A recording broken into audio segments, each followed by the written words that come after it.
Do you know this community called Mbaise? What might have transpired that could have caused people to brandish Mbaise people dangerous. Understanding the twist and genesis of Mbaise's ailments and its true connotation, I am Nelson Chinemere Makachuku. Alright, Mbaise is my root and the only home I have and know as far as I live.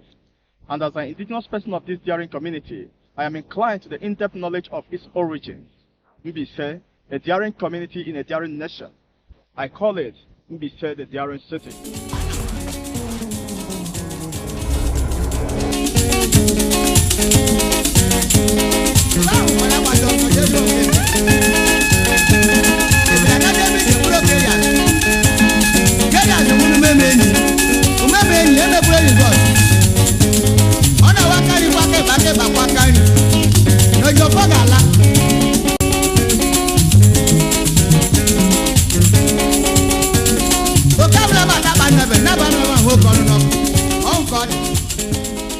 This stigma that was created and instilled by Herod M. Douglas of Britain and Kabaka of Oriental Brothers defines my claim in this broadcast. Mbaise, a name that is so loud and daring in the ears of the Nigerian people, and yet threatens the comfort of those who could not manipulate their ways against the incorruptible stance that bars the fate of this daring community. Do you know that the strength of Nigeria, the sovereign state, rose from the Mbaise's courage to resist and defeat the British colonial masters after conquering the eastern central and the southeastern states of Nigeria? This incident was the first to mark Mbaise a danger zone and also spotted them the victims of their own conscience. This community has been humiliated for a long time for actions they should be celebrated and honored for. Mbaise, the community that conquered defeat against the colonial masters and credited Imo State the land of hope before its emanation to Eastern Heartland. Mbaise, the heartland of Imo State, that caused Douglas to place the first stigma on this just and principled community after several failed attempts to conquer them like every other community in Nigeria that proved to no avail.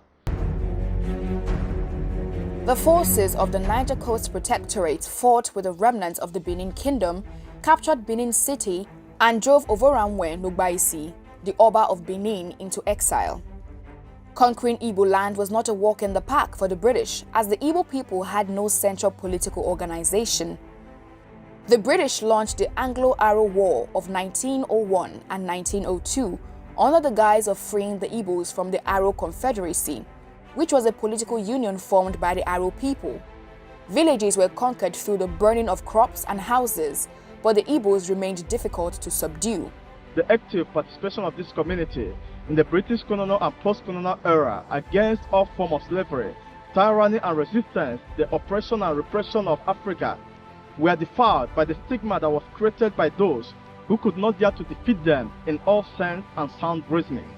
If there's anything I know about an Mbaise man, is that we're not easily deceived. And of course, to know that when someone cannot deceive you, they turn against you. Okay? Son? What we have is wisdom. No, Dad. I don't think it's wisdom. Something might have happened in the past, and we wish to know it.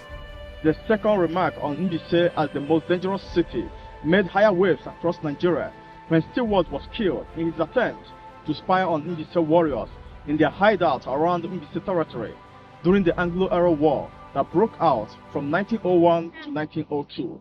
Nonetheless, Herod M. Douglas from that point prescribed this community a terrorist and the most dangerous city in the eastern part of Nigeria, and later came with its troops and killed many. Yet, this community did not surrender like every other community in Igbo clan. Now someone may ask, who is Herod M. Douglas? Herod Modi Douglas is a dictator who came to Nigeria under the British Overseas Service in 1897 as District Commissioner of Calabar and the first District Commissioner of Owerri, under which Mbaise was placed. Douglas' reputation for abuse and tyranny, including the British colonial imposition in Africa, led to the intense hostility of Europeans in Owerri and contributed to the killing of Stewards by Mbaise warriors. The Dr. Warrior, Kabaka and Mbaise's next saga only amplified the dot in a circle that was drawn decades ago by those who wished to be like the Mbaise who in those days worked with one mind, spirit, and soul to the envy of others.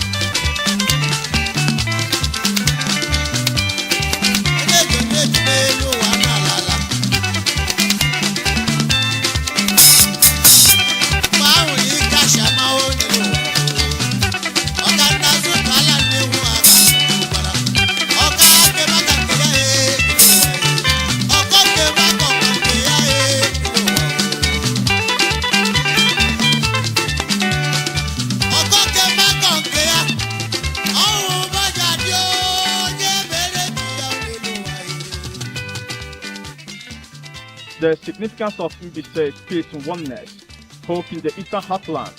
Mbaise defeated giants against the suppression of oppressors with a unique aura that is so there. Mbaise community is the most significant fraction of the movement that earned Nigeria the giant of Africa. An average Mbaise indigene will not look for anyone's trouble, but they have a bitter and dangerous venom against anyone that tries to outsmart them. Hence, Mbaise the daring city. Do you know Ojukwu was not able to declare the Biafran war until he consulted with the Mbaise warriors and get their full support to begin war? Do you know that the Biafran war was declared in Ahara in Mbaise by Ojukwu himself and was called the Ahara Declaration?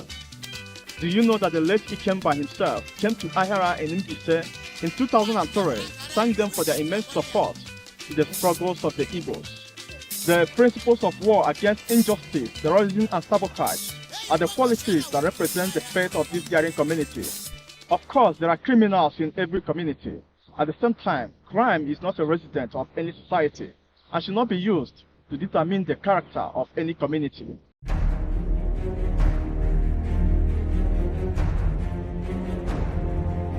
Brief from AIE standpoint, projecting Mbaise the daring city, I am Nelson Chinemere Makachukwu, a son and bona fide citizen of this daring community.